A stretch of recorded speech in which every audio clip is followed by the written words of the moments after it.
C'est trop bien là, j'adore! Bonjour à tous, je ne sais pas si vous vous souvenez, vous avez parlé de l'ouverture d'une nouvelle forêt pour les chèvres. Eh bien, ça y est, c'est clôturé.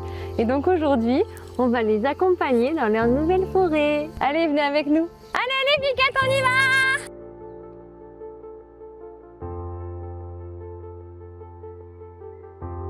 Donc là, c'est la forêt qu'elles occupent actuellement depuis le début du refuge. Et on peut voir qu'il n'y a plus de couvert végétal. Et donc là, le but, c'est de laisser reposer cette forêt et de les amener dans la nouvelle où elles vont avoir vraiment de quoi débroussailler, profiter à fond pendant plusieurs années avant de pouvoir de nouveau retourner dans cette forêt et ainsi de suite laisser reposer l'autre. Oui, on y va. Allez, regardez là par exemple, il n'y a plus rien quoi. Alors les gros arbres tiennent. Mais au bout d'un moment, ça les atteindrait à eux aussi.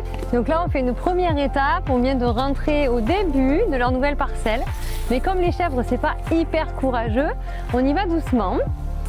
On a été suivis par ceux qui ont surtout été biberonnés, qui sont nés ici. Les autres arrivent doucement et ça va leur faire un grand bien parce que je ne sais pas si vous vous rendez compte de la différence de végétation.